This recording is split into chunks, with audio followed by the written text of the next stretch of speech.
दोस्तों नमस्कार, मेरा नाम है सूर्यकांत और आप देखना शुरू कर चुके हैं भारत एग्री का हिंदी यूट्यूब चैनल।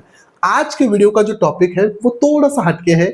इसमें मैं आपको बताने वाला हूं कि एनपीके बैक्टीरिया और एनपीके खाद में क्या अंतर है और अपनी फसल को हमें एनपीके बैक्टीरिया देना चाहिए या फिर एनपीके खाद फसल की जो एनपीके की आवश्यकता है वो पूरी करने के लिए।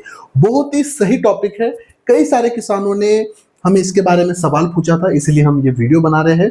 वीडियो काफी छोटा होने वाला है। मेरी आपसे एक राय है कि वीडियो अंत तक देखिए। वीडियो के आखिर में अगर आपको ये जानकारी अच्छी लगती है तो इस वीडियो को आपके अन्य किसानों के साथ जरूर शेयर कीजिए।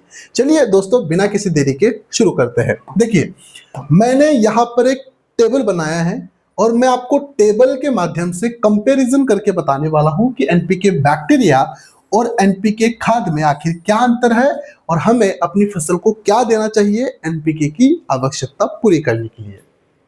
सबसे पहला जो डिफरेंस है दोस्तों वो ये है कि एनपीके बैक्टीरिया डायरेक्टली एनपीके का सोर्स नहीं होते हैं। वो पर्यावरण और मिट्टी में जो पहले से उपलब्ध एनपीके है वो अपनी फसल को देने का कार्य करते हैं, यानी उसे उपलब्ध कराते हैं। लेकिन फर्टिलाइजर की बात करें, एनपीके फर्टिलाइजर की, तो उसमें ऑलरेडी एनपीके मौजूद होता है जो कहीं से पर्यावरण से या मिट्टी से नहीं लेते। वो खुद एनपीके की मात्रा होते हैं, जैसे कि 19-19, 12-61, 13-40-13, ये डायरेक्ट सोर्स होते हैं। इसलिए इनका जो अपटेक है वो काफी फास्ट होता है। ये फसल को बहुत तेजी से मिलते हैं, इसमें थोड़ा सा टाइम लगता है।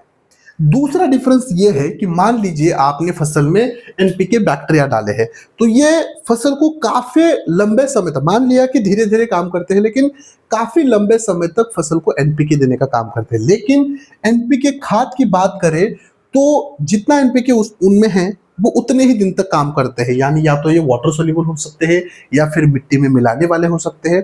ज्यादा से ज्यादा ये 1 से 1.5 महीने तक काम करेगी, लेकिन एनपीके बैक्टीरिया 4-5 महीने तक जितना फेवरेबल कंडीशन उसको मिलेगा मिट्टी में, उतने दिनों तक वो काम करते रहते हैं। अगला एक डिफरेंस क्या है इन दोनों में कि जितना ज्यादा एनपीके खाद आप डालोगे उतनी ही आपकी मिट्टी की जो गुणवत्ता है, क्वालिटी है, वो खराब होती जाएगी। लेकिन एनपीके बैक्टीरिया से जितना डालो उतना कम है। बहुत ही अच्छी मिट्टी की सेहत होती है, पर्यावरण अच्छा होता है, फसल भी आपको एकदम ऑर्गेनिक तरीके से ग्रो करने को मिलती है।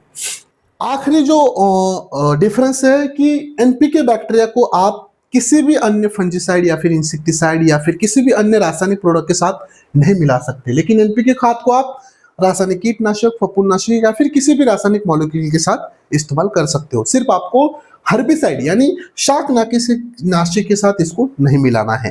तो दोस्तों, ये टोटल डिफरेंस है एनपीके बैक्टीरिया और एनपीके खाद में।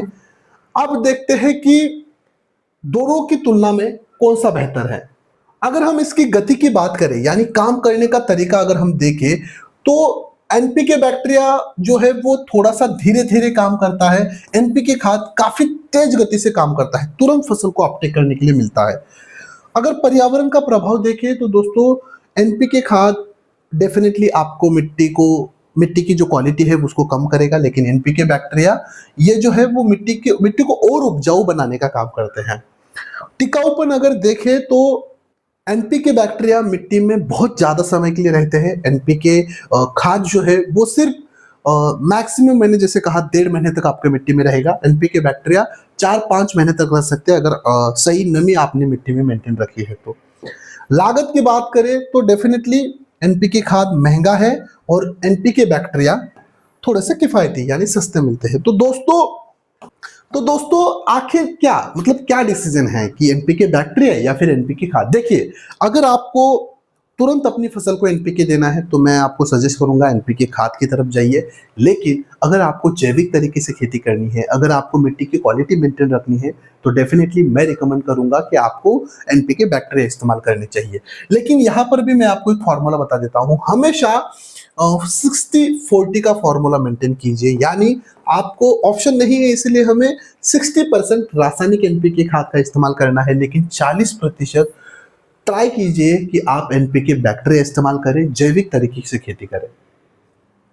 आगे बढ़ते हैं और देखते हैं कि मार्केट में कौन से बेस्ट एनपीके बैक्टीरिया है जो आप खरीद सकते हो। देखिए, आईएफसी कंपनी का ये एनपीके बायो फर्टिलाइजर आप ले सकते हो। पाटिल बायोटेक का भी आता है एनपीके कॉन्सो करके, जिसे भी आप खरीद सकते हो। और आनंद एग्रो केयर का भी डॉक्टर एक एनपीके बैक्टीरिया का कौन सा आता है आनंद एग्रो केयर का, उसे भी ले सकते हो, यानी आईएफसी, पाटिल बायोटेक और आनंद एग्रो केयर। इसमें से कोई भी एनपीके बैक्टीरिया आप बहुत ही आसानी से खरीद सकते हो आपकी फसल को देने के लिए। तो मोटा मोटा आज के वीडियो में हमने देखा कि फसल को एनपीके देने के लिए एनपीके बैक्टीरिया बेहतर होते हैं या फिर एनपीके खाद। और आसान भाषा में इसका सवाल है, अगर तुरंत आपको एनपीके देने हैं तो एनपीके खाद का इस्तेमाल करें, और अगर आपको जैविक तरीके से खेती करनी है और लंबे समय तक आपको मिट्टी की गुणवत्ता मेंटेन रखनी है, ऑर्गेनिक तरीके से फसल को ग्रो करना है, तो एनपीके बैक्टीरिया काफी सही ऑप्शन है। और मैं तो सजेस्ट करूंगा कि दोनों को एक साथ लेके चले, ना ही ज्यादा एनपीके खाद डाले और ना ही ज्यादा एनपीके बैक्टीरिया। 60-40 का रेशियो हमें मेंटेन करना है। वीडियो जानकारी कैसे लगी कमेंट्स बॉक्स में जरूर बताएं, और ऐसे ही नए नए टॉपिक के लिए Bharat agri Hindi YouTube channel को सब्सक्राइब जरूर कीजिए। मिलते हैं अगले एक नए वीडियो में, तब तक के लिए धन्यवाद।